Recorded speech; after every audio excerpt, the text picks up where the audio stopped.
Poor girl trembles in fear on the school stage and asks a young billionaire to pretend to be her dad in the audience. What happens next is unbelievable. The October sky was overcast as Beckham Hayes parked his Mercedes at the entrance of Westwood Elementary School. It wasn't where he normally spent his Thursday mornings.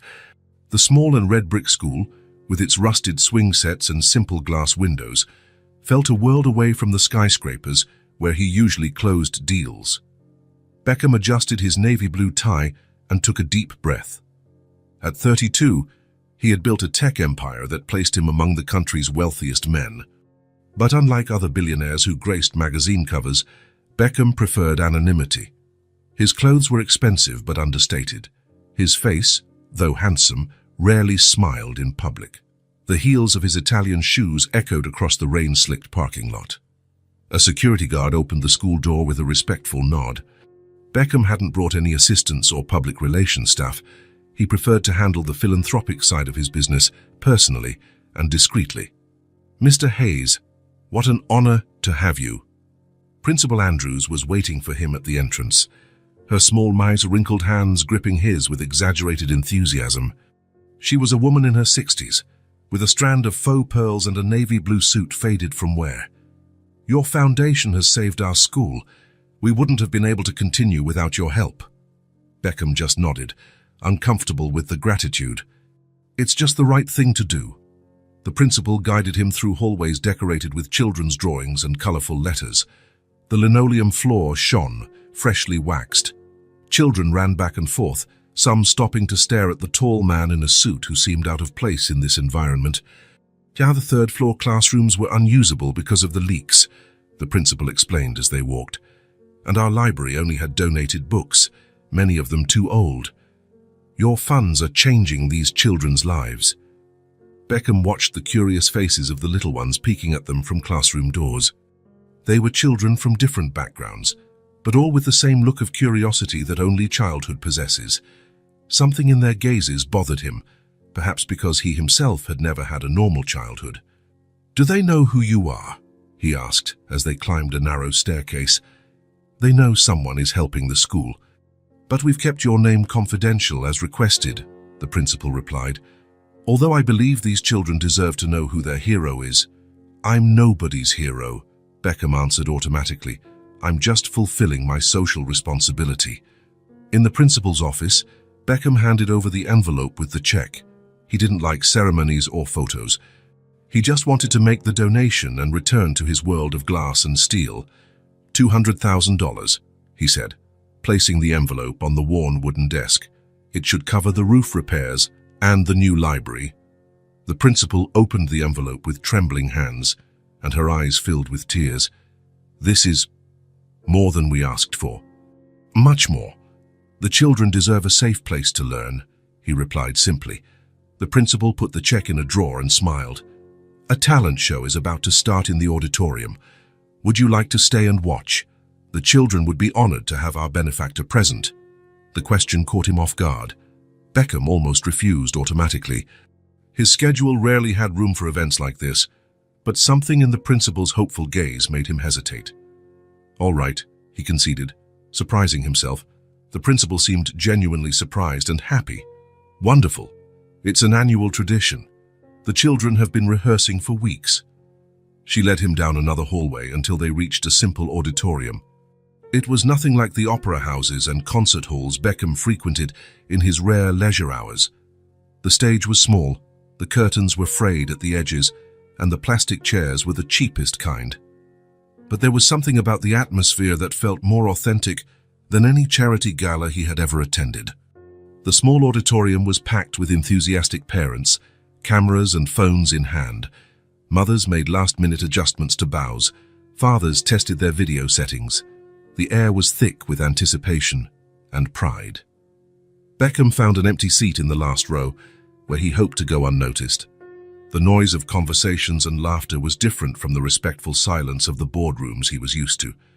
"The second graders will open with a song," the principal explained, sitting beside him for a moment. "Then we'll have individual performances, music, poetry, even a little magic act." Beckham nodded politely, trying to ignore the feeling of unease. He was rarely in such informal settings, full of emotion and controlled chaos. In his world, everything was calculated, measured, predicted. The principal was called away to handle an issue backstage, leaving him alone. As she took the stage to give a welcome speech, Beckham felt a tug on his suit jacket sleeve.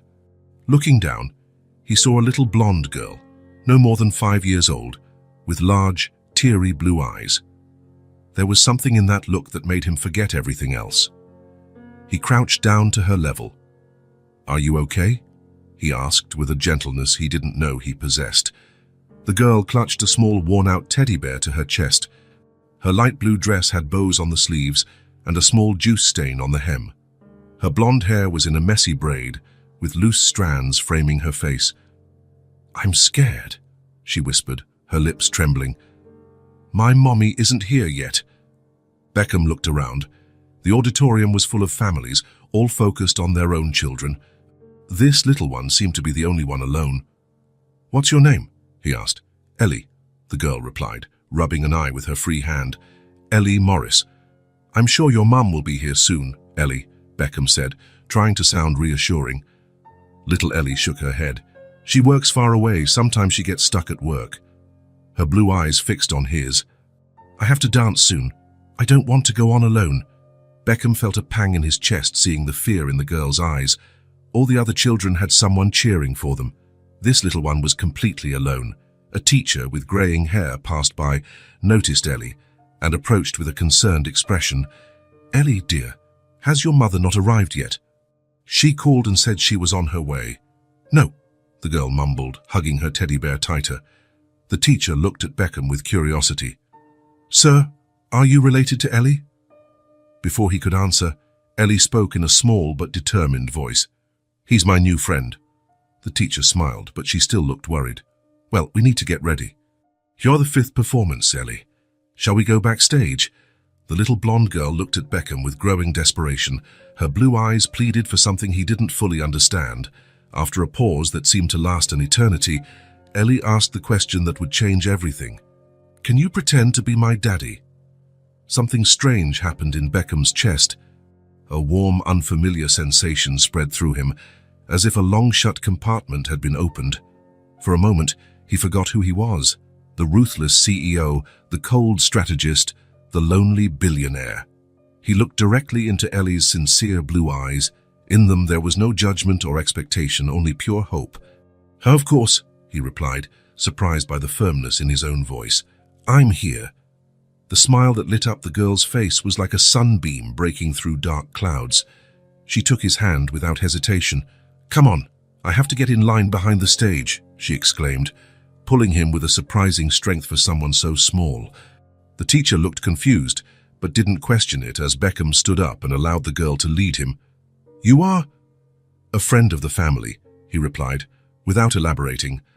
"I'm here to support Ellie until her mother arrives." The teacher nodded, relieved not to have to deal with a panicked child. "This way, then. Parents can stay backstage until the performance begins." Beckham found himself being pulled through the side corridors of the auditorium to the makeshift backstage area, where other children waited nervously, adjusting costumes and rehearsing steps. Proud parents took pictures, fixed unruly hair, and offered words of encouragement. "Daddy," Ellie called, the words sounding strange and yet right. "You're going to watch me dance, right?" "I'll be in the front row," he promised. Ellie smiled again and ran to join the other girls wearing similar tiaras. Beckham stood still, watching her interact with her friends, her fear seemingly forgotten now that she had someone in the audience. Another teacher approached him with a friendly smile. "Her first performance?" "Yes," Beckham replied without elaborating. "She's very talented. She's been practicing a lot. You must be so proud." Beckham just nodded, feeling strangely protective. The lie was growing, but somehow it didn't feel wrong. "When it's her turn, I can stay with her here so you can go back to the audience," the teacher offered. "Thank you," he replied, and after a final wave to Ellie, who was now practicing her steps with a friend, he returned to the auditorium. The lights had already dimmed. Beckham found a seat in the front row where Ellie could see him easily. He sat next to a family, a father, a mother, and two small children eagerly waiting for their older brother to perform. Beckham felt strangely out of place among them, but also strangely part of something bigger. For the first time in years, he felt involved in something that had nothing to do with business or profits. As the performances began, Beckham found himself genuinely interested. A boy played the violin, twins juggled, a girl recited a poem about trees. He applauded for each one, not out of obligation, but because these children were giving their all, without cynicism or strategy, just pure art. When Ellie's name was announced, he sat up straighter in his chair. The girl walked shyly onto the stage, wearing a small tiara on her blonde hair. The music began, a children's melody about stars and dreams, and Ellie started to dance. It wasn't a technically perfect dance. She missed a few steps and almost stumbled once. But there was a genuine joy in her movements, a purity that Beckham hadn't seen in a long time in his world of calculating adults. In the middle of her performance, Ellie looked directly at him and smiled, and in that moment, Beckham Hayes, the man who had built an empire with cold logic and iron discipline, felt something break inside him.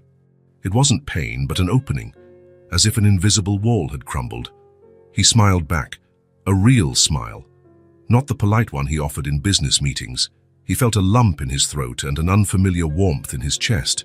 It was a raw, genuine emotion, something he hadn't experienced in years. When the music ended, Ellie gave a clumsy curtsy. The audience applauded with enthusiasm, but to Beckham, it was as if only he and the girl existed in that space. He gave her a standing ovation, not caring about the curious glances. After the final performance, the children ran to their parents. Ellie came like a flash in his direction and, without warning, threw herself into his arms. Instinctively, he caught her, surprised by how natural the gesture felt. "This was the best day of my life," she declared, her eyes shining with happiness. The words hit Beckham like a punch to the gut. The best day of her life, all because a stranger had pretended to be her dad for a few minutes. What was all his money worth compared to this? "You danced beautifully," he said, gently setting her down. "Mommy taught me at home. We practiced in my room because our living room is too small," Ellie explained, with the brutal honesty only children possess. "I think she would be very proud," Beckham replied. "Ellie!" a female voice called from the other side of the auditorium. A young blonde woman was hurrying toward them, her face flushed from the effort. She wore a uniform from some kind of shop or restaurant, and her hair, the same color as Ellie's, was tied in a simple bun. "Mommy!" Ellie shouted, running to her. The woman hugged her daughter tightly, covering her face with kisses. "I'm so sorry I'm late, my love. The bus broke down on the way and I had to wait for the next one." She looked at the empty stage with sadness. "I missed your dance, didn't I?" "It's okay, Mommy. Daddy saw it." The woman frowned, confused. "Daddy?"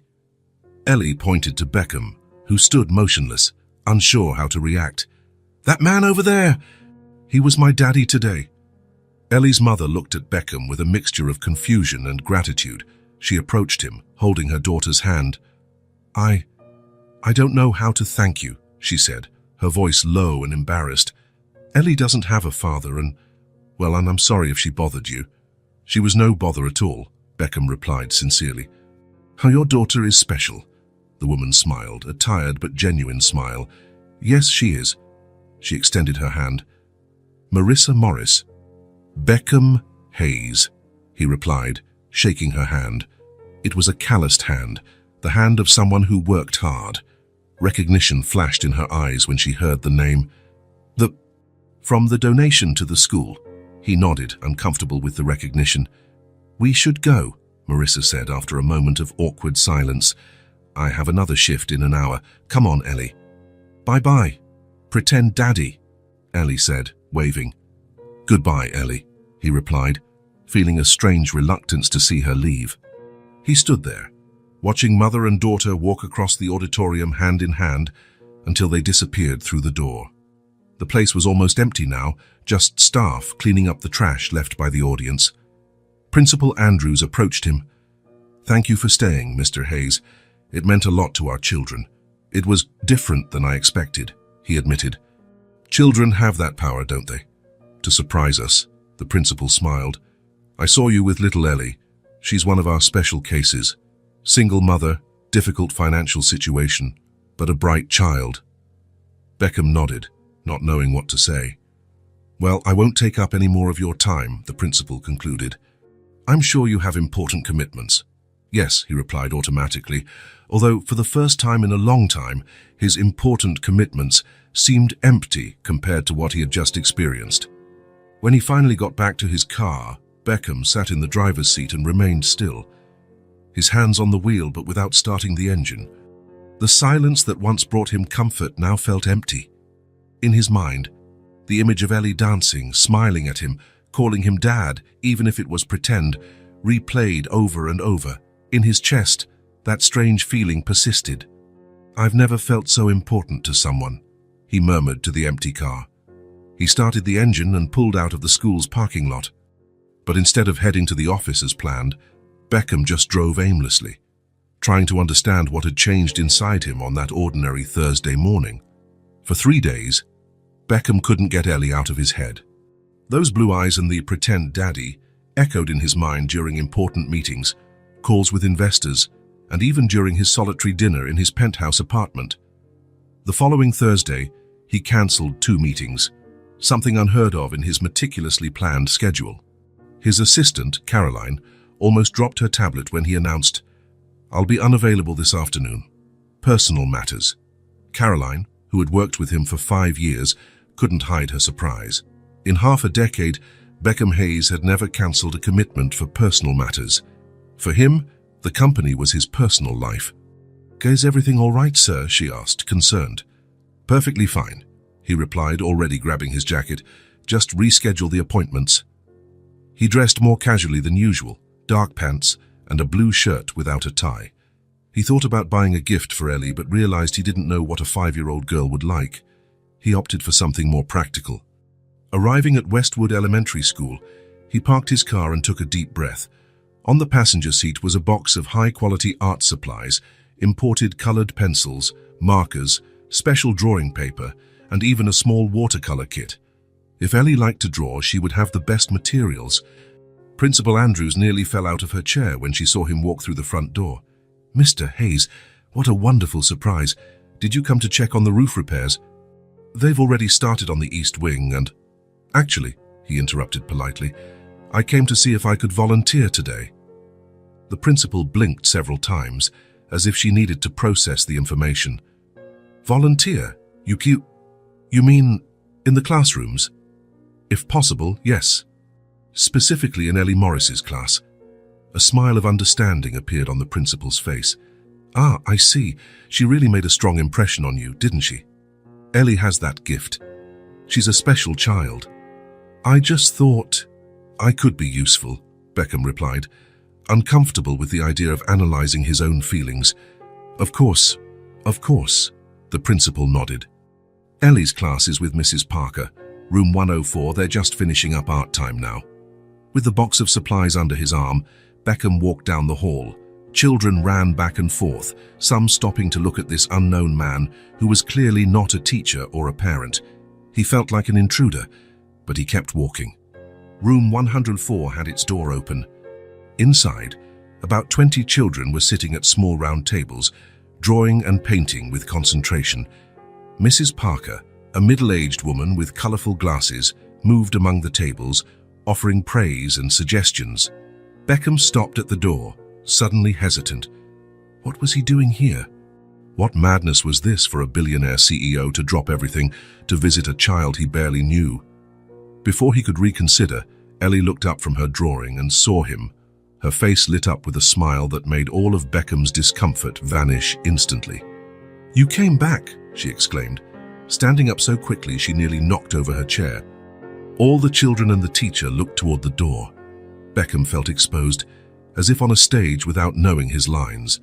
But Ellie didn't give him time to feel out of place. She ran to him and, without ceremony, grabbed his free hand. "Mrs. Parker, this is my friend.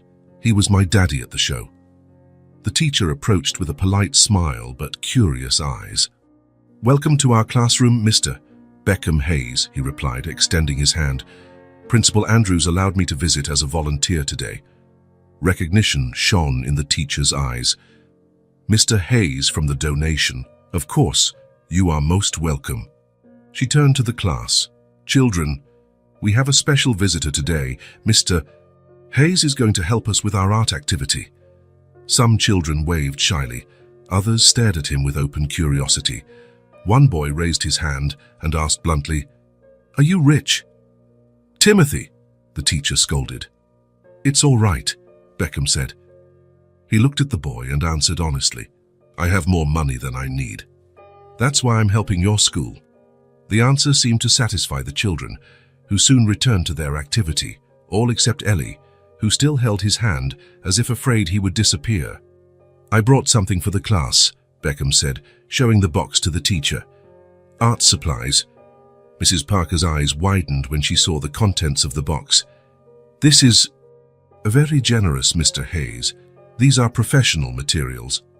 "I thought they might be useful," he replied simply. The teacher began distributing some of the new materials among the ecstatic children, while Ellie pulled Beckham to her table. "Come see what I'm drawing," she insisted. He sat in one of the small chairs, feeling huge and awkward among the children's furniture. Ellie's table had several drawings scattered on it, colorful houses, strangely shaped animals, and what looked like a human figure in a suit. "It's you," she explained, pointing to the man in the suit. "I'm drawing the day of the dance." Beckham looked closer. The drawing showed two figures holding hands, a large one in a black suit and a small one in what appeared to be a blue dress. They were on top of a brown rectangle that he assumed was the stage. "This is very good," he praised, genuinely impressed by the level of detail for such a young child. Ellie continued coloring for a few minutes while Beckham watched her in silence. It was strange how comfortable he felt there, after the initial unease.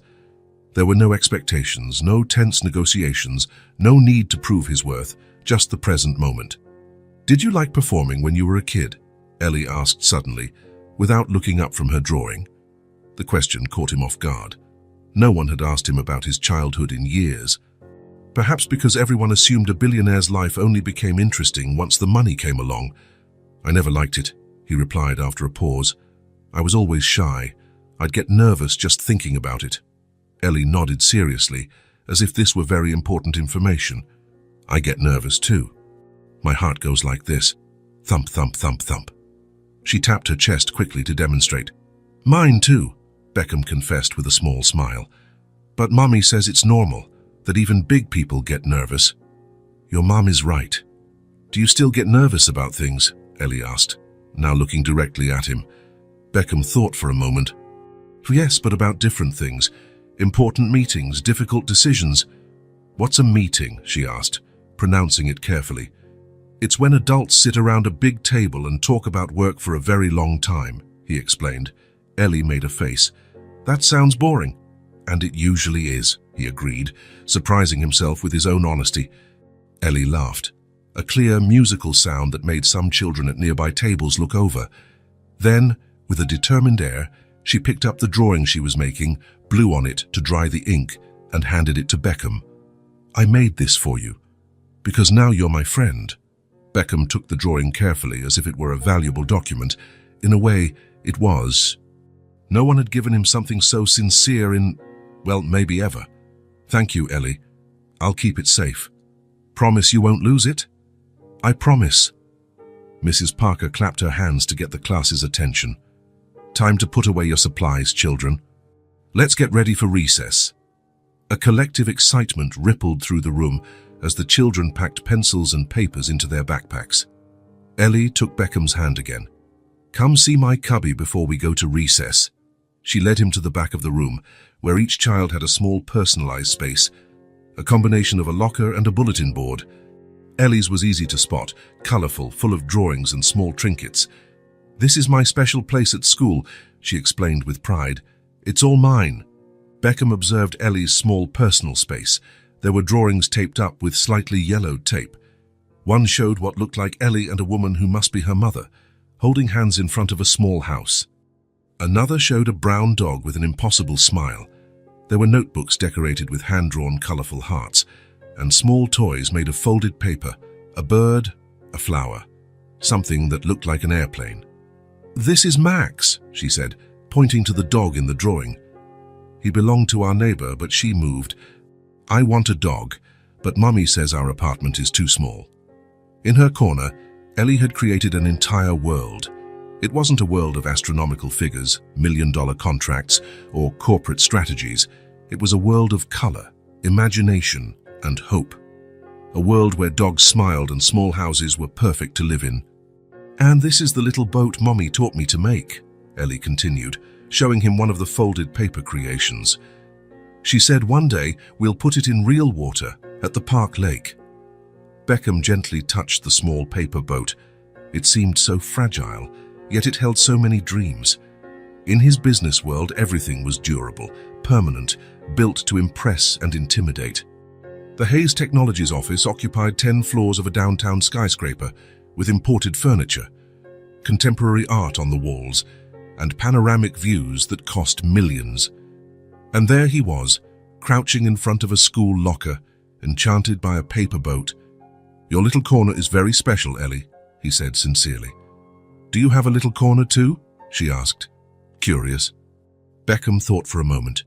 He had a 7,000 square foot penthouse apartment, an office larger than many houses, a beach house he rarely visited, but a little corner, a place that was truly his, that reflected his dreams and hopes. "I don't think so," he finally admitted. Ellie seemed genuinely saddened by this information. "Everybody needs a little corner." Mrs. Parker called the children to line up for recess. Ellie looked at Beckham with expectation. "Are you staying for recess too?" "I can't today," he replied, surprised by his own disappointment. "I have to get back to work." "Oh." Her disappointment was visible, but quickly replaced by a smile. "But you'll come back another day." The question hung in the air. The logical answer was no.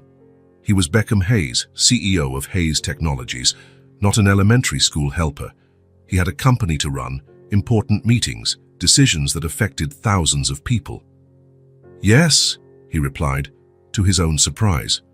"I'll be back." Ellie's smile was like a ray of sunshine. "Promise, I promise." She hugged him quickly before running to join the line. Beckham stood still, watching the children leave the room in a disorganized, noisy line. Mrs. Parker approached him. "Thank you for the supplies, Mr. Hayes. They are truly extraordinary." "You're welcome," he replied, still looking at the door where Ellie had exited. "Ellie is a very special child," the teacher commented, following his gaze. "Despite all the hardships, she maintains a contagious joy." "Hardships?" Beckham asked, turning his attention to the teacher. "Well, her mother's financial situation isn't the best. Marissa works 2 jobs to make ends meet, but she never lets it affect Ellie." "She's an exemplary mother," Beckham nodded, thoughtful. "May I ask him about the father?" The teacher shrugged. "Never been in the picture, as far as I know. Ellie never mentions a father except," she smiled, "except you, apparently." Beckham felt a strange warmth in his chest. "Well, I need to get to the kids," the teacher said. "You're welcome to come back anytime. Having a volunteer like you is an honor for our school." After the teacher left, Beckham was alone in the classroom. He looked again at Ellie's corner, at the colorful drawings and paper dreams. Then he looked at the drawing in his hand, him and Ellie, holding hands on stage. He folded it carefully and placed it in the inner pocket of his jacket, close to his heart. It wouldn't go into a folder or a drawer with contracts and reports. This piece of paper was worth more than all the documents in his office. Leaving the school, Beckham didn't go straight to his car. He walked through the yard and stopped near the playground, where the children played under the watchful eyes of the teachers. He spotted Ellie easily. Her blonde hair bounced as she ran with other girls in a game of tag. For a moment, he allowed himself to just watch. There was a freedom in those children that the adults in his world had lost long ago. They didn't worry about status, armor, power, or money. They just lived in the present moment with full intensity. Ellie saw him and waved excitedly. He waved back, feeling strangely light. As he walked to the car, Beckham touched the pocket where he had stored the drawing. He had important meetings ahead, million-dollar decisions to make, an entire company depending on his leadership. But for the first time in years, All of that seemed a little less important than a drawing made by small hands and treasured like a gem. The school bell rang, signaling the end of classes. Children ran to the gates where parents waited in cars and on foot. Beckham waited, leaning against his black Mercedes, watching the small crowd. His driver had questioned the decision to be dismissed for the afternoon, but Beckham had insisted on driving himself. When Ellie came out, carrying her pink backpack with unicorn stickers, her eyes scanned the yard until they found Beckham. Her face lit up immediately. She ran to him, her blonde hair bouncing in the wind. "You came again," she exclaimed, stopping in front of him with a huge smile. "I promised I would, didn't I?" Beckham replied, a natural smile forming on his face. Marissa appeared right behind her, walking briskly. She wore the same diner uniform as the first time, but she looked even more tired. "Mr. Hayes," she greeted, surprised. "I didn't expect to see you again. Please, call me Beckham." He hesitated for a moment before continuing. "I was actually wondering if Ellie would like to get a snack. With your permission, of course." Marissa seemed confused by the request. Her eyes darted between the billionaire and her daughter, who was practically bouncing with excitement. "Please, Mommy, can we go?" Ellie pleaded. "Well, Marissa checked her watch. "I have to be at work in an hour." "I can take Ellie and then drop her off at home," Beckham offered. "Or wherever is most convenient for you." Marissa bit her lip, clearly conflicted. "I don't want to be a bother. I'm sure you have more important things to do." "Nothing more important at the moment," he replied sincerely. Something in his voice must have convinced Marissa, because she nodded slowly. "All right, but nothing too far, please. And nothing too expensive." "Mommy," Ellie protested, embarrassed. "It's all right," Beckham assured them. "I know a perfect place nearby." Marissa knelt to Ellie's level. "Behave yourself, you hear, and listen to to Beckham." "I promise." Ellie raised her hand solemnly. Marissa kissed her daughter's forehead and handed the small backpack to Beckham. "My number is on the tag inside the backpack in case you need to call me. I'll take good care of her," Beckham promised. As Marissa walked away to catch the bus, Ellie naturally took Beckham's hand, as if it was something they had always done. "Where are we going?" she asked, excited. Beckham had planned to take her to one of the sophisticated restaurants he frequented with important clients. But looking at this 5-year-old girl, with her messy braids and colorful sneakers, he realized that wasn't the right place. "Do you like French fries?" he asked. Ellie's eyes widened. "They're my favorite." "Then I know exactly where to go." Instead of the Mercedes, Beckham chose to walk. The diner was only 3 blocks from the school, a small family-owned place called Lucy's, with red Formica tables and vinyl booths. It wasn't the kind of place he frequented, but he had noticed the establishment on his visits to the school. When they entered, the aroma of fries and burgers filled the air. A middle-aged waitress with graying hair and a genuine smile greeted them. "Table for 2, she asked, grabbing menus. "Yes, please," Beckham replied. She led them to a booth by the window. Ellie climbed onto the seat, her feet dangling without reaching the floor. Beckham sat across from her, feeling curiously comfortable in the simple setting. "I've never been here before," Ellie commented, looking around with curious eyes. "Me neither," Beckham admitted. In his normal routine, he ate at Michelin-starred restaurants or had his personal chef prepare balanced meals at home. The waitress returned with a notepad. "Type, what can I get for you, dears?" "Can I have a milkshake?" Ellie asked, looking hopefully at Beckham. "Of course," he replied. "You can have whatever you want." Ellie beamed. "I want a strawberry milkshake and French fries, please." "Excellent choice," the waitress approved. "And for Dad?" Beckham felt a strange pang at being called Dad, but he didn't correct the woman. "The same for me, and a hamburger as well." "Coming right up," the waitress said, walking away. Ellie took a crayon from her backpack and started drawing on the paper napkin. Beckham watched her, fascinated by the concentration on her small face as she created shapes on the simple paper. "What are you drawing?" he asked. "Us eating French fries," she replied without looking up. To remember this day, something warmed Beckham's chest. For him, dinners at expensive restaurants were so common he barely noticed where he was eating. But for Ellie, this simple snack was a special event, worthy of being recorded and remembered. "Do you like dogs?" she asked suddenly. "I do," he replied. "I've never had one, but I've always liked them." "Why have you never had one?" The direct question took him by surprise. "I guess I never had the time to take care of one properly." Ellie nodded, as if that were a perfectly acceptable answer. "I want a golden retriever. They're big and fluffy, and they like hugs." "How do you know so much about them?" "There's a book in the school library." She took a dramatic pause. "I know how to read, you know." "Really?" Beckham was genuinely impressed. "At 5. 5.5, she corrected proudly. The teacher said, "I'm a fast learner." The waitress returned with their orders, milkshakes in tall glasses with colorful straws and baskets of golden, crispy French fries. Ellie's eyes sparkled. "Thank you," she exclaimed to the waitress, who smiled and patted her hair before walking away. Ellie immediately grabbed a fry and took a bite, closing her eyes in exaggerated appreciation. So good." Beckham imitated her, grabbing a fry. He couldn't remember the last time he'd eaten something so simple with such pleasure. In his business meals, the food was just an accessory to the conversation, rarely noticed or enjoyed. "When I grow up," Ellie announced between sips of her milkshake, "I'm going to have a big house with a yard for my dog to play in." "That's a good plan," Beckham commented. "And I'm going to be a veterinarian or a teacher or an astronaut." She paused. "Shaq or all of them?" Beckham smiled. "I'm sure you can be whatever you want to be." "What did you want to be when you were little?" she asked, curious. The question made him pause for a moment. No one had asked him that in years. His identity as the CEO of Hayes Technologies was so dominant that he sometimes forgot there was a time before it. "I wanted to build things," he finally replied, "to invent things that would help people." "And do you do that now?" "In a way," he said, realizing he wasn't sure of the answer. His company created cutting-edge technology, but how much of it really helped ordinary people like Ellie and her mother?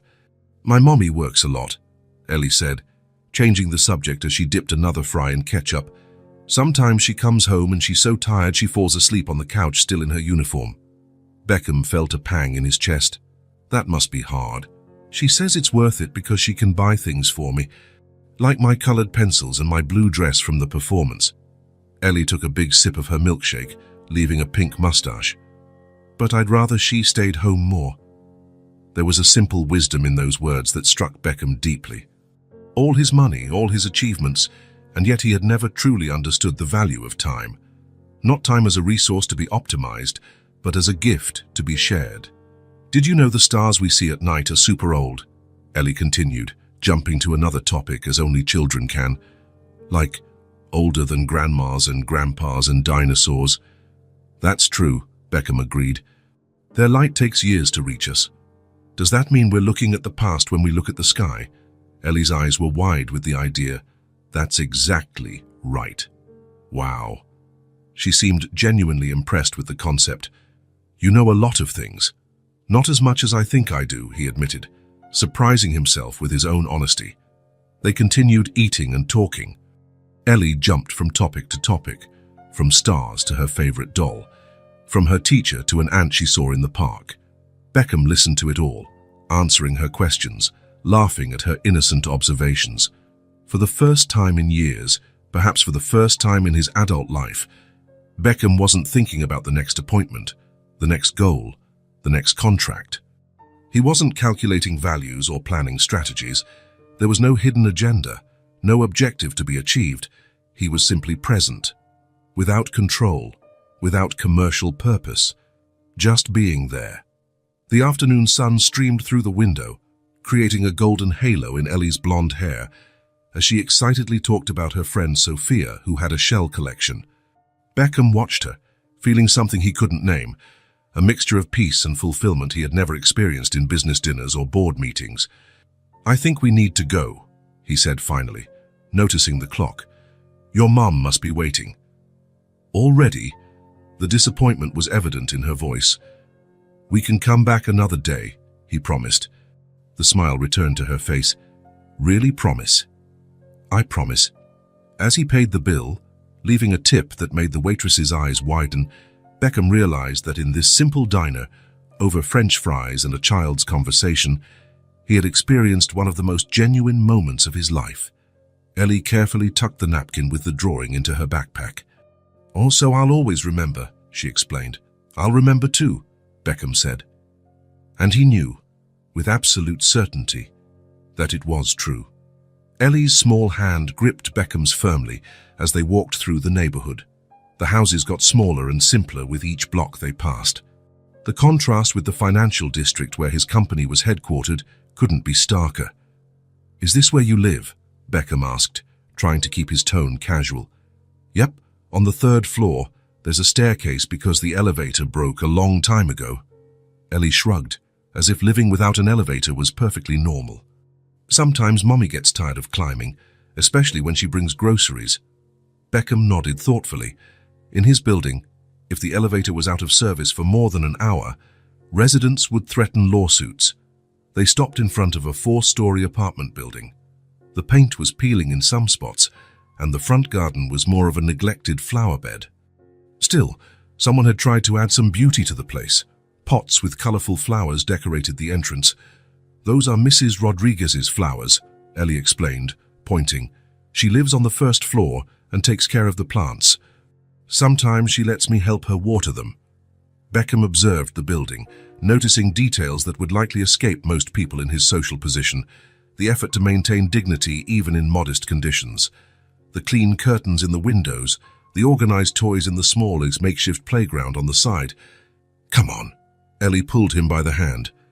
"I want to show you my other drawings." They climbed 3 flights of stairs, Ellie skipping steps as she chatted about the neighbors. Mr. Kim on the 2nd floor, who had an orange cat. The Garcia family on the 4th floor with twins who went to her school. Little stories of a community united by circumstance. They reached apartment 306. Ellie pulled a key on a string from under her shirt. "Mommy lets me have my own key because sometimes she comes home late," she explained with adult pride. "But I can only use it when she knows I'm coming." The door opened to a small but surprisingly cozy apartment. The living room combined with the kitchen in a single space. The furniture was simple and a bit worn, but impeccably clean. On the walls, instead of expensive art, were Ellie's drawings, carefully framed in cheap frames. "Mommy," Ellie called, dropping her backpack on the couch. "I brought a friend." Marissa appeared from a short hallway, drying her hands on a towel. She wore jeans and a simple t-shirt, her blonde hair tied in a casual ponytail. Her expression shifted from surprise to embarrassment when she saw Beckham. "Mr. Hayes, I didn't expect. Ellie didn't mention she was bringing you here." "I wanted to show him my drawings, Mommy," Ellie explained, excited. "Can I write?"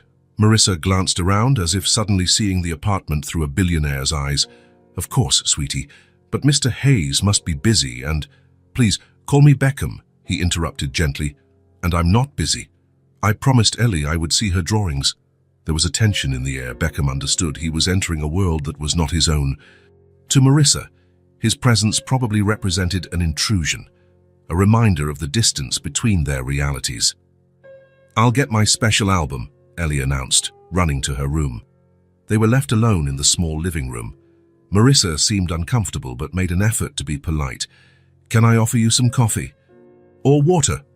"Water would be great, thank you." As she went to the kitchen, Beckham observed the room. There was no luxury, but every inch showed care. The few decorative objects were simple. A plant in a colorful pot, a few photos in picture frames, a lamp with a handcrafted shade. A real home, not a space decorated by professionals. "Ellie told me you helped her at the performance," Marissa commented, returning with a glass of water. "I couldn't be there. Thank you so much." The gratitude in her voice was sincere and, somehow, painful for Beckham. "It was my pleasure," he replied.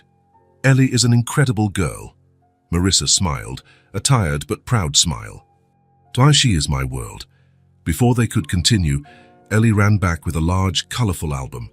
She sat on the couch and patted the space next to her, inviting Beckham to sit down. "These are my special drawings that Mommy keeps," she explained, opening the album. "They're the best ones I've ever made." Beckham sat beside her, genuinely interested. The pages revealed drawings dated and organized chronologically, an artistic evolution from scribbles to more defined shapes, showing Ellie's development. "You're very talented," he commented, turning the pages carefully. "My art teacher said I have a vivid imagination," Ellie replied proudly, stumbling a bit on the big words. Marissa watched the scene from the kitchen, where she was starting to prepare dinner. There was an expression on her face that mixed gratitude and concern, as if she feared this connection between her daughter and the billionaire could bring both joy and pain. "This is the most recent one," Ellie said, pointing to a colorful drawing on the last filled page. "It's the three of us, me, you and Mommy, eating ice cream in the park." Beckham looked at the drawing, 3 figures holding hands in front of what looked like a large tree. His figure was disproportionately tall, wearing something blue that must have been a suit. "But we've never been to the park together," he observed. "Not yet," Ellie corrected with the unshakable logic of children. "But we will one day. I'm drawing the future." Something tightened in Beckham's chest. The simplicity with which Ellie included him in her future plans, the naturalness with which she considered him part of her life. It was both disconcerting and touching. "Ellie, honey," Marissa called softly, "can you go wash your hands for dinner? And then tidy up your toys in your room, please." "But I want to show him more drawings," the girl protested. "You can show him more later. Now, hands and toys, please." With a dramatic sigh that only children can execute, Ellie closed the album and handed it to Beckham. "Take care of it until I get back, okay?" "I promise," he replied seriously. When Ellie left, Marissa approached and sat in the armchair opposite the sofa. Her face showed the fatigue she tried to hide from her daughter. "I need to thank you for everything you've done," she said in a low voice. "Ellie talks about you all the time. The books you donated to the school library, the art supplies. It's made a huge difference." "You don't have to thank me," Beckham replied, feeling strangely uncomfortable with the gratitude. "They are small things. Small for you, maybe." There was a direct honesty in her voice, without resentment, just a statement of fact. "For us, they're big." A silence settled between them. Not exactly awkward, but charged with an awareness of the gulf that separated their worlds. "I got a job at a diner, with strict hours," Marissa continued, as if feeling the need to explain her absence from her daughter's performance. "If I miss a day, they fire me. I work overtime because the pay is low. But it's what I could get." Beckham nodded, not knowing what to say. In his company, he signed multi-million-dollar contracts without blinking, and here was this woman, struggling for a job that barely paid the bills. "I used to work in an office," she continued, looking out the window. "I was an administrative assistant. The pay was better. I had health insurance. But when Ellie got sick last year, a bad case of pneumonia, I had to miss a lot of days. They wouldn't accept it." "I'm sorry," Beckham said, and he truly was. Marissa shrugged, a gesture that tried to downplay the injustice. "It's just the way things are. Now I work at the diner in the morning and clean offices at night. It's not ideal, but we pay the rent."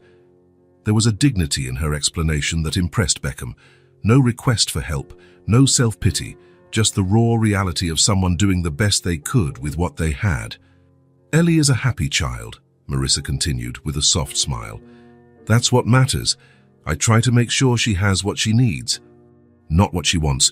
We can't always do that, but what she needs." Beckham looked around again, seeing the apartment with new eyes. The worn couch he was sitting on probably cost less than one of his suits. The refrigerator in the kitchen made a noise that indicated its advanced age. And yet, there was more life and love in that small space than in his 7,000 square foot penthouse. "You two make a beautiful family," he commented sincerely. Marissa studied him for a moment, as if trying to understand his intentions. "Why are you doing this? Spending time with Ellie, coming here? You must have more important things to do." The question was fair. Beckham thought for a moment before answering. "Because with Ellie, and now with you, I feel real." He was surprised by the honesty of his own answer. "In my world, everything is calculated. Relationships are transactions. No one really cares who you are, only what you can offer." Marissa nodded slowly, as if she understood more than he expected. "Well, we don't have much to offer here besides lukewarm coffee and children's drawings," she said with a slight smile. "It's more than I think I've ever had," he replied. The sound of hurried footsteps announced Ellie's return. "I'm done. Clean hands and toys put away." She looked between the two adults, sensing the atmosphere. "Are you talking about grown-up stuff?" "We were just getting to know each other better," Marissa replied, standing up. "Mr. Beckham, would you like to stay for dinner?" "It's nothing fancy. Just pasta with tomato sauce, but Ellie would be happy." The offer clearly cost Marissa, not for lack of generosity, but from the embarrassment of offering something so simple to someone accustomed to luxury. "I love pasta with tomato sauce," Beckham replied. "It would be my pleasure." The dinner was simple but surprisingly pleasant. Seated at the small kitchen table, Ellie dominated the conversation with stories from school and curious questions. Beckham answered everything with patience, while Marissa watched, gradually relaxing. After Ellie went to bed, insisting that Beckham read her favorite story first, he and Marissa sat in the living room again. "She really likes you," Marissa commented, holding a cup of tea. "I've never seen her get attached to someone so quickly." "Maybe because I didn't try to impress her," Beckham suggested. "Kids are good at spotting fakes." "Yes, they are," Marissa paused. "I should warn her not to get too attached. People like you." Thais eventually move on. Her frankness caught him off guard, but it was fair. How many times had he entered and exited people's lives at his convenience? "I don't plan on disappearing," he replied firmly. "Intentions change," she said simply. "I'm not being ungrateful. What you've done for Ellie, for the school, it's wonderful. I'm just being realistic." Beckham understood her fear. To Marissa, he was a comet passing through their lives, bright, fascinating, but temporary. Someone who would eventually return to his world of privilege, leaving only memories behind. "I understand your concern," he said finally, "but I would like to continue being a part of your lives, if you'll let me." No pressure, no expectations. Marissa studied him for a long time before answering. "We'll see how things develop then." It wasn't an enthusiastic yes, but it wasn't a no either. It was a cautious opening, the most a protective mother could offer. In the following weeks, a strange but comfortable routine began to form. Beckham rearranged his schedule to visit Ellie's school at least twice a week. Sometimes he helped with reading in the library. Other times, he participated in art activities. At first, his presence caused a stir. It wasn't every day that a billionaire regularly appeared at a public school, but over time, he became just Ellie's friend, as the children called him. Occasionally, he would take Ellie for a snack after school, always with Marissa's permission. Sometimes, Marissa would join them when her schedule allowed. They were simple moments: ice cream in the park, visits to the local zoo, an afternoon at the movies watching an animated film. Beckham made discreet donations to the school, new books for the library, equipment for the playground, a fund for field trips. He made sure they were anonymous, although everyone knew their origin. For Marissa and Ellie's apartment, his contributions were even more subtle. A special discount on the rent that the landlord inexplicably offered. A scholarship for extracurricular activities that happened to be awarded to Ellie. A new refrigerator that appeared when the old one finally stopped working, supposedly part of a city program. Marissa suspected the origin of these miracles, but Beckham always denied involvement. He didn't want his help to sound like charity or create a greater imbalance between them. As fall turned to winter, the impromptu trio found their rhythm. Ellie flourished with the additional attention. Marissa, initially reserved, began to relax in Beckham's presence, allowing herself occasional moments of vulnerability. And Beckham discovered a version of himself he didn't know, someone capable of laughing without reservation, of marveling at small discoveries, of valuing moments that couldn't be measured in profits or losses. There was no name for what they were building. It wasn't exactly friendship nor family in the traditional sense. It was something new, undefined, woven with threads of circumstance, gratitude, and growing affection. In his penthouse office, Beckham now kept a special drawer. Inside, he carefully stored every drawing Ellie gave him. Sometimes, in the moments between important meetings, he would open the drawer just to look at those colorful pieces of paper. They were reminders of a different reality, one he hadn't known until now, but which somehow seemed more substantial than anything he had built before. Winter arrived with force, bringing longer nights and temperatures that dropped quickly after sunset. The streets were decorated with festive lights that blinked red and green, reflecting in the puddles left by the afternoon rain. Beckham drove carefully, slower than usual. In the back seat, Ellie slept soundly, wrapped in a blanket he always kept in the car for her. The little one had spent the entire day at the school's winter festival, running, playing, and consuming more sugar than Marissa would normally allow, an exception for the special occasion. He glanced in the rearview mirror, observing the girl's serene face. In just a few months, Ellie had become a constant presence in his life. The days he didn't see her felt incomplete somehow, as if an essential color was missing from his palette. Beside him, Marissa looked out the window, lost in thought. She wore simple jeans and a light blue sweater that matched her eyes. The same eyes Ellie had inherited. Her blonde hair was down today, falling in soft waves over her shoulders. She seemed more relaxed than Beckham had ever seen her. "She really had fun today," Marissa commented, breaking the silence. "I think the whole school had fun," Beckham replied with a smile. "That face-painting booth was a huge hit. Especially after you volunteered to be painted too," Marissa laughed. "I never thought I'd see Beckham Hayes, the business titan, with a red reindeer nose and green cheeks." Beckham laughed too, remembering the moment. It was worth it just to see her smile. "You're spoiling her, you know. It's my job as—" He paused, unsure which word to use. He wasn't a father, nor an uncle, nor any formal relation. "As a friend," he finally completed. Marissa didn't reply immediately. When she did, her voice was soft. "You've become important to her, Beckham, to both of us." Something warmed his chest. In recent months, he had tried to maintain a certain emotional distance, not because he wanted to, but because he feared complicating their lives. After all, he was Beckham Hayes. His life was public, complicated, full of expectations and obligations.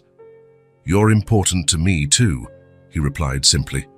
They arrived at Marissa's building. The place looked different now, no longer an anonymous building in a modest neighborhood, but a familiar, almost welcoming place. Beckham knew the neighbors by name, knew which stairs creaked, which window needed fixing. "Do you want me to carry her?" he offered, looking at the sleeping Ellie. "Please," Marissa replied. "I don't think she'll wake up even for an earthquake." Carefully, Beckham lifted the girl into his arms. She mumbled something unintelligible and snuggled against his chest without waking. Her weight was light, but somehow significant, an implicit trust that moved him every time he carried her. They climbed the stairs in silence, Marissa in front with the keys, Beckham right behind with Ellie in his arms. The familiarity of the routine was comforting. How many times had they done this in the past few weeks? Ellie asleep after a day of adventures, the three of them returning to the small apartment as if it were the most natural thing in the world. In the apartment, Marissa opened Ellie's bedroom door, and Beckham went in, gently placing her on the bed. Marissa took off her daughter's shoes and covered her, leaving a soft kiss on her forehead. Beckham watched from the doorway, feeling simultaneously part of the scene and an observer. They returned to the living room in silence. Normally, this was when Beckham would say goodbye. But today, something felt different. "Would you like to stay for some tea?" Marissa asked, surprising him. "I know it's late, but it would be nice to talk for a bit." The proposal was simple, but Beckham felt its significance. In the months they had known each other, his moments alone with Marissa had been brief and mostly focused on Ellie. This invitation seemed to mark a shift. "I'd love to," he replied. While Marissa prepared tea in the small kitchen, Beckham looked around the apartment. It seemed cozier now than on his first visit. New decorative touches here and there, a plant on the windowsill, colorful cushions on the sofa, a new rug. Small improvements he didn't mention but noted with satisfaction. His eyes fell on a recent photograph framed on the bookshelf. In it, Ellie was sitting on a park bench with Marissa on one side and him on the other. The three of them were smiling at the camera, their hair messy from the wind, ice creams in hand. It had been a perfect autumn Sunday, weeks ago. Marissa returned with 2 steaming mugs. "I hope you like chamomile." "Thank you," he said, accepting the mug. I can't remember the last time I had tea that wasn't in a meeting. They sat on the sofa, a comfortable space between them. The rain began to fall again outside, tapping gently against the window. "Have you ever wanted something different?" Marissa asked after a moment. "What do you mean?" "Different from the life you have. This whole empire, responsibilities, expectations. Have you ever wanted something simpler?" Beckham reflected on the question, sipping his tea. "I didn't know I wanted it until I met you and Ellie," he answered honestly. "I always thought my path was set from birth. And was it? In a way, my father built the company from the ground up. It was always clear that I should follow in his footsteps, make it bigger, better, more profitable." He paused. "I never really questioned it, until now." Marissa nodded, understanding. Sometimes the paths we don't choose are the ones that teach us the most. They sat in silence for a few minutes, just enjoying the quiet of the moment, the cozy contrast with the world outside. The rain intensified, creating a curtain of sound that seemed to isolate them from the rest of the universe. "Can I ask something personal?" Beckham said finally. "Of course. What about Ellie's father?" The question hung in the air for a moment. Beckham almost regretted asking it, fearing he had crossed some invisible line, but Marissa didn't seem offended. Instead, a small, restrained smile appeared on her lips. "He left before she was born. Said he didn't know how to be a father." The simplicity of the answer contained volumes of unmentioned pain. Beckham pictured a younger Marissa, probably scared, facing pregnancy alone, while the man who should have been by her side simply disappeared. "You were both parents?" he said softly. "And that's huge." Marissa looked at him, surprised by the comment.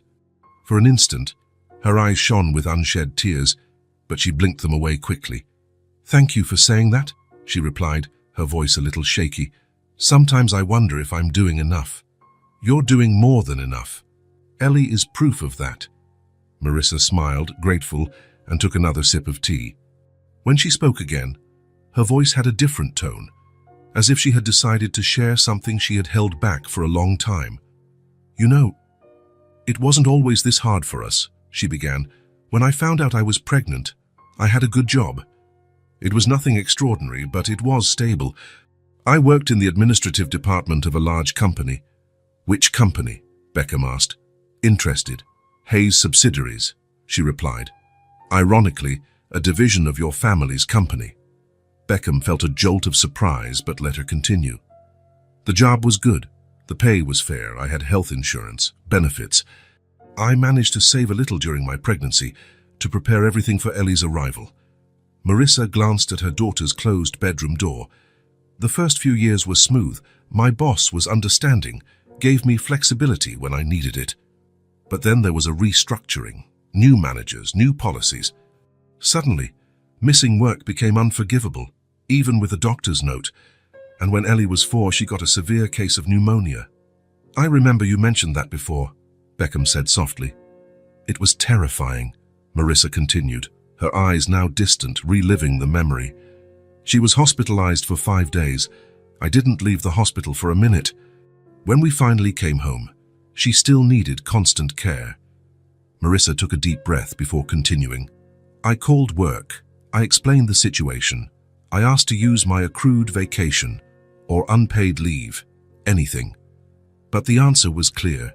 Either I came back immediately or I was fired." She shook her head, the resentment still visible. "I chose my daughter, of course. What mother wouldn't?" "What happened next?" "I worked for a good company. The pay was fair. But Ellie got sick. I was absent for a few days, and I was fired without even a chance to explain." She shrugged, a gesture that tried to downplay the injustice. "They just let me go. They didn't even let me talk to HR." Beckham felt a cold knot form in his stomach. "Guys, when was this exactly?" "About a year ago, last October." Last October, the time of the major restructuring his father had implemented to increase operational efficiency. Beckham remembered the meetings, the charts showing cost reductions, increased productivity. He remembered his father boasting about how the new attendance policies would reduce absenteeism. "That company belongs to my family," he said, his voice almost a whisper. Marissa looked at him, surprised. "I know. I've always known. Why did you never say anything? What was there to say? You weren't involved in the HR decisions of a subsidiary. She sighed. Besides, I didn't want our friendship to be based on guilt or obligation. Beckham felt the weight of that revelation. How many Marissas had been affected by the cold, calculated policies the company implemented? How many families had suffered so that the numbers in the quarterly reports would look better? My father sees numbers, he said slowly, the understanding crystallizing in his mind. Kali doesn't see people, but I'm different, and it's time to change things. Marissa watched the determination grow on his face. What do you mean? I mean, I've let these policies happen for too long. I signed documents, approved strategies, without really considering the human impact. He placed his mug on the coffee table. I can't change the past, but I can absolutely change the future. A pause followed, a moment of silence charged with possibilities. The rain continued outside, creating a steady rhythm against the windows. I'm not asking you to do anything, Marissa said finally. I only told you this because I trust you now. Those words, I trust you, touched Beckham deeply. Trust was a rare commodity in his business world, where every smile could hide a hidden agenda, every handshake could be calculated for advantage. Thank you for trusting me, he replied. It means more than you know. Another silence settled, more comfortable than the last. The rain began to ease, turning into a gentle drizzle. It's getting late, Marissa observed. Yes, Beckham agreed, but made no move to get up. For a few minutes, they sat like that, two adults on a modest sofa, in a small apartment, connected by a sleeping child and newly shared truths. There was no need for words. The silence said enough. When Beckham finally stood up to leave, something had changed between them. An invisible barrier had fallen, replaced by a deeper understanding, a strengthened mutual respect. Thank you for the tea, he said at the door, and for the conversation. It was good, she replied simply. For a moment, they stood there, too close to be just acquaintances, too distant for something more. There was a tension in the air, a possibility hanging between them like an unasked question. Good night, Marissa, he said finally, taking a step back. Good night, Beckham. He walked down the stairs slowly, thoughtfully. In the car, instead of starting the engine immediately, he sat, looking at the building. The light in Marissa's living room was still on. He imagined her up there, perhaps looking out the window, perhaps checking on Ellie one more time before bed. The revelation about Marissa's connection to his company disturbed him deeply. It wasn't a coincidence. It was a responsibility he could no longer ignore. He took out his phone and sent a brief email to his assistant. Cancel my meetings for tomorrow morning. I need to review the HR policies of all subsidiaries. Top priority. As he drove through the silent city, Beckham felt a growing determination. The city's nightlights reflected on the wet asphalt, creating patterns that seemed to point to new paths, new possibilities. Things were going to change, and they would start changing tomorrow. The snow fell softly outside Beckham's office window, turning the city into a white postcard. From the 42nd floor, he watched the tiny movements of people below, looking like colorful ants against the pristine white. 2 weeks had passed since his conversation with Marissa. 2 weeks of intense meetings, policy reviews, and heated discussions with the board of directors. His father, Richard Hayes, had questioned his motives, accusing him of unproductive sentimentality. But for the first time, Beckham stood firm against his father's cold philosophy. His secretary interrupted his thoughts over the intercom. Mr. Hayes, Mrs. Morris is here. Thank you, Caroline. Please show her in. Beckham adjusted his tie and took a deep breath. He had planned this moment carefully, considering every detail. He wanted it to be perfect, not out of vanity, but because Marissa deserved nothing less. The door opened, and Marissa entered, looking slightly uncomfortable in her best outfit, simple black pants and a blue blouse that Beckham recognized from other occasions. She looked around, clearly impressed by the understated luxury of the office. Beckham, she greeted with a nervous smile. This place is imposing. It's just an office, he replied, walking over to her and guiding her to the seating area by the window. Thank you for coming. Your message sounded important, she said, sitting on the leather sofa. Did something happen? Yes and no. Beckham sat across from her, maintaining eye contact. Do you remember our conversation about your old job? Marissa's face hardened slightly. Of course. I've spent the last 2 weeks reviewing all the human resources policies of our subsidiaries. He paused. What happened to you was not an isolated case, Marissa. Dozens of people were fired for similar reasons. Family issues, illnesses, circumstances beyond their control. I'm not surprised, she said softly. But why are you telling me this? Instead of answering directly, Beckham picked up a folder from the coffee table and handed it to Marissa. What is this? She asked without opening it. An offer. He gestured to the folder. Please. Hesitantly, Marissa opened the folder and began to read. Her eyes widened as she understood the contents. This is... Are you offering me my old job back? Not exactly, Beckham corrected. I'm offering you a better position. Administrative support manager, with a team of 5 people under your supervision. Marissa looked stunned. But I don't have the qualifications for... You have all the necessary qualifications, he interrupted gently. Experience, competence, and something no degree can teach, empathy and understanding for complex human situations. She continued reading, turning the pages slowly. This salary is more than double what I used to make. It's the fair market rate for the position, he replied simply. Harrison noticed the clause about flexible hours and family leave.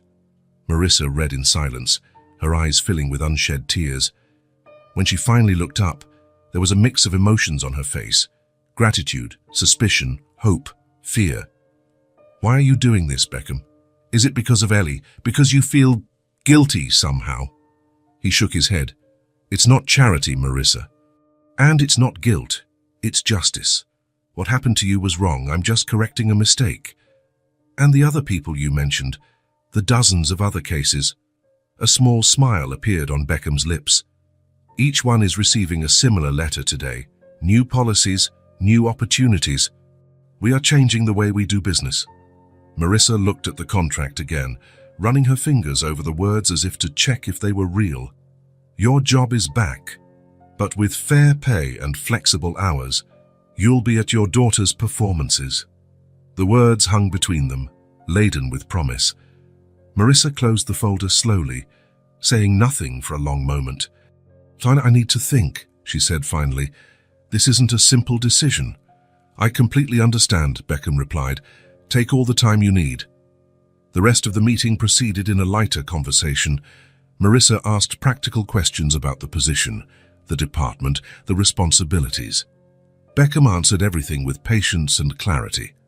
When she stood up to leave, she seemed lighter, as if an invisible weight had been lifted from her shoulders. I'm going to pick up Ellie from school, she said. She'll be excited to see you. May I join you? Beckham offered. My schedule is clear for the rest of the day. Marissa's smile was answer enough. The snow had stopped by the time they left the Hayes Technologies headquarters. Beckham's driver was waiting for them, with the car warmed up.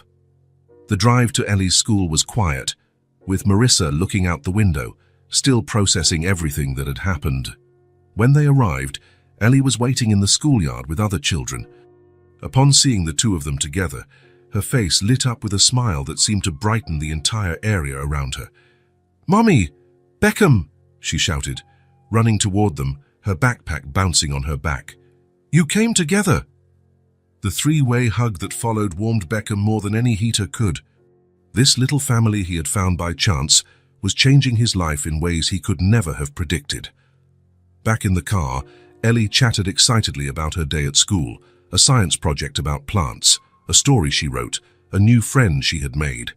Her energy was contagious, filling the space with life and joy. It wasn't long before the rhythmic sway of the car and the busy day took their toll. Ellie fell asleep mid-sentence, her head lolling to the side, her mouth slightly open. Marissa smiled, stroking her daughter's hair. She always falls asleep in the car, ever since she was a baby. A comfortable silence settled in. The city lights were beginning to come on against the darkening sky. Beckham looked at Marissa, then at Ellie sleeping in the back seat. A powerful emotion washed over him, something he had never felt before, something that had no name in his businessman's vocabulary. "With you two, I feel whole," he said softly, the words escaping before he could stop them. "Something I've never felt with anyone else."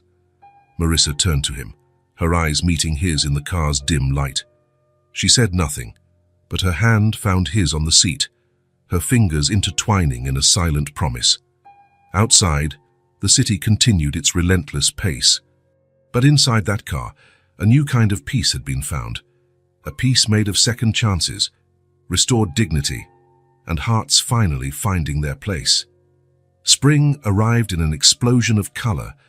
The city parks bloomed with tulips and daffodils, and the trees that had stood bare all winter now sported foliage in vibrant shades of green. Beckham watched this transformation from his office window.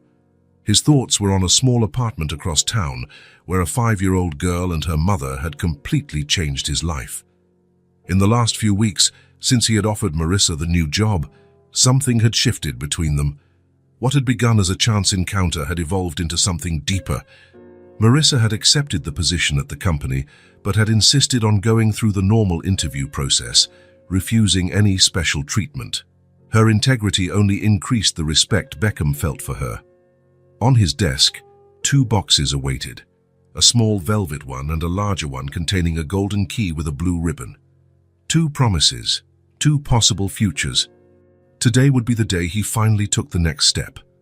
His phone vibrated with a text from Marissa.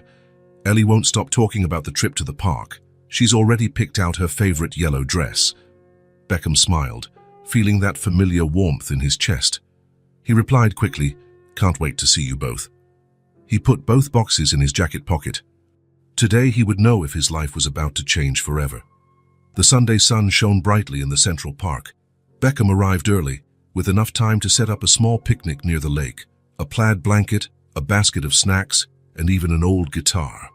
When he saw the 2 of them walking down the path, his heart sped up. Ellie was wearing the yellow dress Marissa had mentioned, skipping more than walking. Marissa was radiant in a simple summer dress, her loose blonde hair blowing in the light breeze. "Beckham!" Ellie shouted when she saw him, running towards him with open arms. He caught her in midair, spinning her in a circle that made her laugh with joy. "How's my favorite girl?" "I brought my bubble kit," she announced, showing a small, colorful bottle. Marissa approached with a smile. "I hope we're not late." "You're right on time," Beckham replied, leaning in to kiss her cheek, a gesture that now felt natural, comfortable. The next few hours passed in pure joy. They ate sandwiches and fresh fruit, played frisbee, fed the ducks in the lake. Beckham even risked a few notes on the guitar while Ellie danced around them. They took pictures together, clumsy selfies with genuine smiles, Ellie making funny faces, the 3 of them with their heads together against the blue sky. Little digital memories of a perfect day. At one point, when Ellie was distracted with her soap bubbles a few feet away, Marissa turned to Beckham. "You seem different today," she observed. "More thoughtful." He smiled, surprised by her perception. "Is it that obvious?" "To me, yes." She gently held his hand. "What's going on?" Beckham took a deep breath. This wasn't how he had planned this moment, but perhaps simplicity was better. He looked directly into her eyes, those blue eyes Ellie had inherited, and found the courage he was looking for. "I care deeply for your daughter," he said, his voice low but firm. "She's special. I want to be her father, to secure her future. If you'll let me..." The words hung between them, as significant as any billion-dollar contract he had ever signed. Marissa didn't answer immediately. Instead, she looked at Ellie, who was blowing soap bubbles with total concentration. When she looked back at Beckham, her eyes were shining with emotion. She squeezed his hand and replied simply, "You already are." "She knows it. And so do I." Something inside Beckham felt like it was expanding, filling spaces he didn't even know existed. Leaning in, he kissed Marissa softly, their first real kiss, not a casual peck on the cheek, a beginning. "I have something for you both," he said when they separated, "but it can wait until later." "What? What is it?" Ellie had returned, seemingly materializing the exact moment presents were mentioned. Beckham laughed. "It's a surprise. After your performance today. That's not fair, she protested, but her smile betrayed her mock outrage. The three of them spent the rest of the morning in the park, simply enjoying each other's company. To any observer, they would have looked like just another family enjoying a sunny Sunday. And in many ways, that's exactly what they had become. The school auditorium was packed for the spring performance. Unlike the first time he had been there, Beckham now knew many of the parents and staff by name. Principal Andrews greeted him warmly, with no trace of the reverential nervousness from months ago. He found Marissa already seated in the front row. She smiled as he approached, shifting slightly to make room for him. There was an ease between them now, a comfortable familiarity that had developed naturally over the months. The lights dimmed, and the show began. Unlike the solo dance from the first time, Ellie was now in a play with her class, a performance about spring. She played a butterfly with colorful wings made of crepe paper and a headband with antennae. When it was her turn to speak, her clear voice filled the auditorium. Spring is a time of change and new beginnings. Butterflies teach us that we can always transform into something new and beautiful. Beckham felt a lump in his throat. The message seemed especially meaningful today. Beside him, Marissa held his hand, squeezing it gently. No words, just presence and connection. When the play ended, the audience applauded enthusiastically. Ellie took an exaggerated bow, her paper wings rustling, and then looked for them in the audience. Upon spotting Beckham and Marissa, her smile widened even more. After the final thanks, the children were released to find their families. Ellie ran directly to them, still wearing her butterfly costume. Did you see? Did you see?" "I didn't forget any of my lines," she exclaimed, jumping into Marissa's arms. "You were amazing, my love," Marissa replied, kissing her forehead. "The best butterfly I've ever seen," Beckham added. Ellie then jumped into his lap, her wings getting a little crumpled in the process. "And now, can I know the surprise?" Beckham exchanged a look with Marissa, who nodded slightly. "Actually, I have something very special to show you both," he said, setting Ellie down and kneeling to her level. He took the larger box out of his pocket and handed it to Ellie. "This is for both of you." Ellie took the box reverently and opened it slowly. Inside, the golden key with the blue ribbon gleamed under the auditorium lights. "A key?" she asked, confused. "I bought a house," Beckham explained softly. "If you'll accept, I want you to come live with me." Ellie's eyes widened comically. "Really?" "Very serious," he replied, smiling. "It's a big house, with a garden where you can plant flowers and have a swing set. It's near the park and has a room just for your drawings and art projects." Ellie looked at her mother, seeking confirmation. Marissa was visibly emotional, but she nodded. "I want to be part of this family," Beckham continued, looking from Ellie to Marissa. "I felt something for you that I've never felt for anyone." "The feeling is mutual," Marissa replied, her voice almost a whisper, her eyes welling up. "And that's not all," Beckham added, taking the smaller velvet box from his pocket. He turned to Marissa, opening it to reveal a ring with a single light blue stone that perfectly matched her eyes. "Marissa," he began, his voice trembling, "I never imagined I would find a family when I walked into this auditorium months ago. You and Ellie have shown me what really matters in life."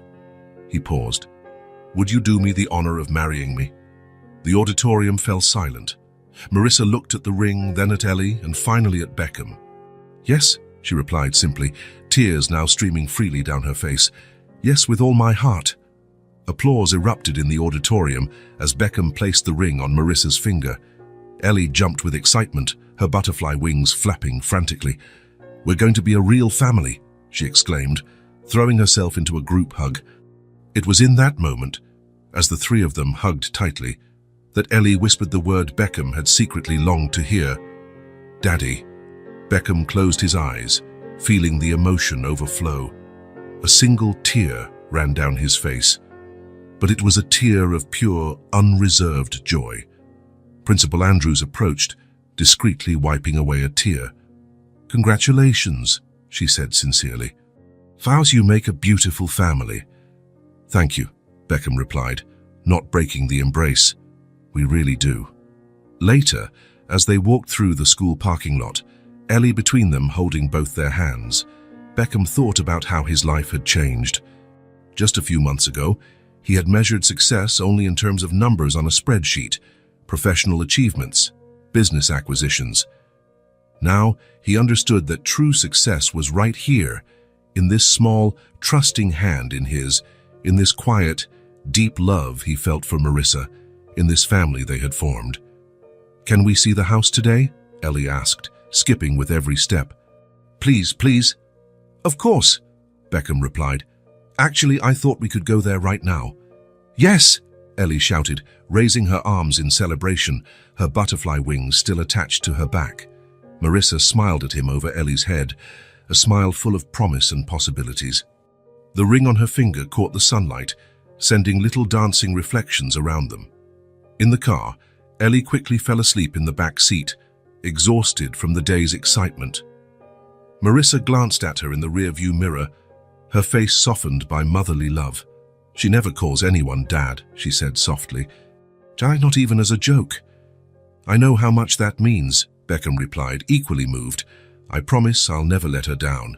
I'll never let either of you down." They drove towards the new house, not just a property, but a symbol of their future together. The family was finally formed, not by blood, but by choice. A choice made with love, respect, and the promise of a shared tomorrow. If this story touched your heart, subscribe to the channel and turn on notifications so you don't miss the next ones. Leave a like, because it helps this story get recommended to more people. See you in the next story.